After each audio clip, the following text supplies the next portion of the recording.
அன்பு நேயர்களே வணக்கம். இந்த பதிவிலே 1961ஆம் ஆண்டு வெளிவந்த அற்புதமான படம் பாரும்பழம், சிவாஜி ப்ரொடக்ஷன், பீம்சிங்கனுடைய டைரக்ஷன். அருமையான கதை, அற்புதமான கதை, ஒரு அழகான ஒரு காதல். அந்த காதல் மறுக்கப்படும், குடும்பத்தாரால மறுக்கப்படும். இருந்தாலும் தன்னுடன் பணிபுரிந்த அந்த நர்ஸ டாக்டர் ரவி என்கிற பெயர்ல இந்த சிவாஜி கணேசன் கல்யாணம் பண்ணிப்பார். இவங்க பேர் சாந்தி. ரொம்ப அற்புதமான பாடல்கள். அதாவது ஒவ்வொரு பாடலும் முத்து அப்படின்னு சொல்லலாம். பல்வேறு ராகங்களிலே அமைந்த பாடல். இது பின்னாடி கன்னடத்திலேயே இந்தியிலேயும் கூட அது வெளிவந்து நல்ல மிகப்பெரிய வெற்றியை பெற்றது. இதுல ஒரு அருமையான ஒரு காட்சி. இவர்கள் திருமணமான உடனே ஒரு தேனிலவுக்கு செல்லுகின்றார்கள். ஒரு நல்ல மலை பிரதேசம். அந்த மலை பிரதேசத்திலே அவர்கள் ஆனந்தமாக பாடுகின்றார்கள்.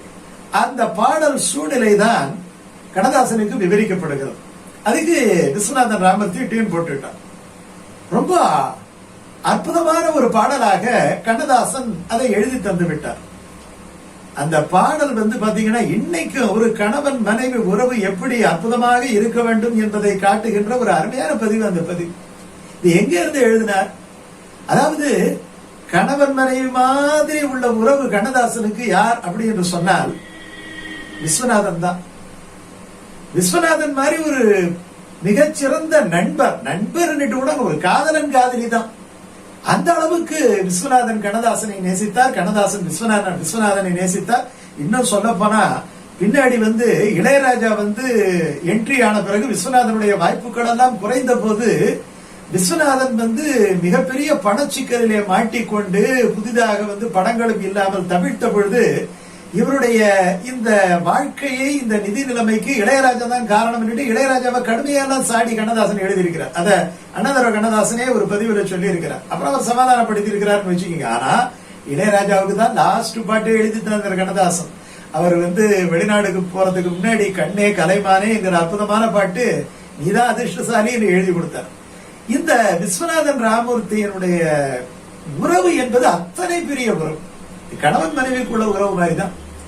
அந்த உறவு எப்படி இருந்தது? அதாவது விஸ்வநாதன் ஹார்மோனியத்துல என்ன மெட்டு போட்டு அவர் கொடுக்கிறாரோ அதுக்கு கச்சிதமா வார்த்தை கண்ணதாசன் கொடுப்பார்.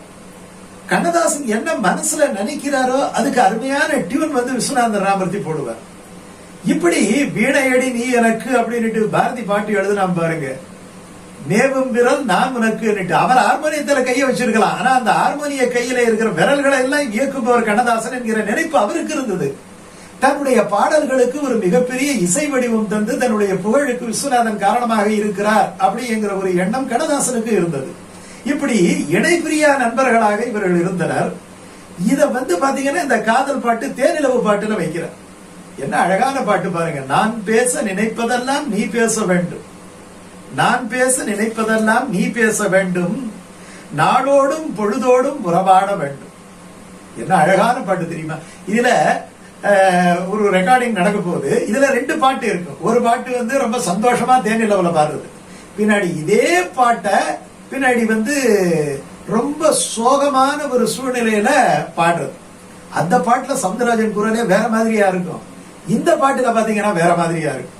இந்த பாட்டுல சவுந்தரராஜனுக்கு ரொம்ப வேலை கிடையாது, பி சுசீலாவுக்கு தான் வேலை.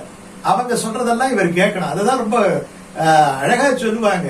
அதாவது இந்த மாதிரி ஒரு ரெஸ்பான்ஸ் இருந்துட்டா கணவன் மனைவி உறவுக்குள்ள எந்த சண்டையும் வராது. அதாவது சவுந்தரராஜன் கிட்ட சொன்ன போது இதுல நான் என்னென்ன ஸ்டான்ஸ் எல்லாம் பாடினா ஒண்ணும் கிடையாது, பல்லவியில ஒரு ஸ்டான்ஸா பாடிட்டு அப்புறம் ஒண்ணும் கிடையாது, ஊங்கொட்ட வேண்டியதுதான். நான் பேச நினைப்பதெல்லாம் நீ பேச வேண்டும், அவ்வளவுதான். அது பாடி முடிச்ச உடனே ஒரு வரைக்கும் அவ்வளவுதாங்க. இந்த ஹம்மிங் தான். இந்த ஹம்மிங் வேற ஆர்டிஸ்ட் கூட கொடுக்கலாம். இருந்தாலும் அந்த கம்பீரமா அந்த சிவாஜி அந்த கையை பிடிச்சுக்கிட்டு அந்த சுத்தி கொடுக்குற ஹம்மிங் இருக்குது இல்லையா, அது எவ்வளவு அட்டகாசமா இருக்கு தெரியுமா? ஆனா இந்த வரிகள் ஒவ்வொன்றும் எத்தனை இலக்கிய தரமுடைய, இலக்கிய செருவுடைய பழந்தமிழ் இலக்கியங்களை எல்லாம் நமக்கு எடுத்து காட்டுகின்ற வரிகள் என்பதை நினைத்து பார்த்தால் கண்ணதாசனுடைய மேதமை தன்மை பொருட்படும். எப்படி இருக்கணுமா? நான் காணும் உலகங்கள் நீ காண வேண்டும், நீ காணும் பொருள் யாவும் நானாக வேண்டும், நீ காணும் பொருள் யாவும் நானாக வேண்டும். இப்படி கணவன் மனைவி உறவு என்ன ஒரு பெரிய அளவுல கொண்டு போய் ஒரு டாப் லெவல்னு சொல்றோம் பாத்தீங்களா, அந்த மாதிரி வைக்கிறார் பாருங்க. பாலோடு பழம் யாவும் உனக்காக வேண்டும், பாவை உன் முகம் பார்த்து பசியார வேண்டும். அந்த முகத்தை பார்த்தாலே பசி கூட வந்துடக்கூடாது, பசியார வேண்டும். மனதாலும் நினைவாலும் தாயாக வேண்டும், மடி மீது விளையாடும் சேயாக வேண்டும். இப்படிப்பட்ட வாழ்க்கை கிடைத்தார். அவரே சொல்றார் எப்படி இருக்கணும் அப்படின்னுட்டு. இப்படிப்பட்ட ஒரு வாழ்க்கை ஒரு பின்னாடி அர்த்தமுள்ள இந்த மதத்துல அவர் சொல்லும் பொழுது சொன்னார், ஒரு வாழ்க்கை என்றால் இப்படித்தான் இருக்க வேண்டும்.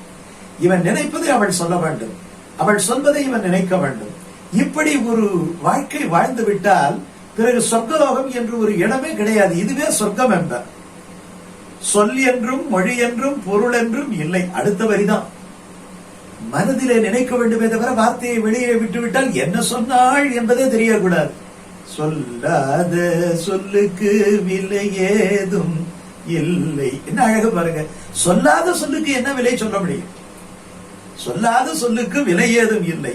ஒன்றோடு ஒன்றாக உயிர் சேர்ந்த பின்னே, உயிர் உடல்கள் இரண்டாக இருக்கலாம், ஆனால் ஒன்றோடு ஒன்றாக உயிர் சேர்ந்த பின்னே உலகங்கள் நமையன்றி வேறேதும் இல்லை.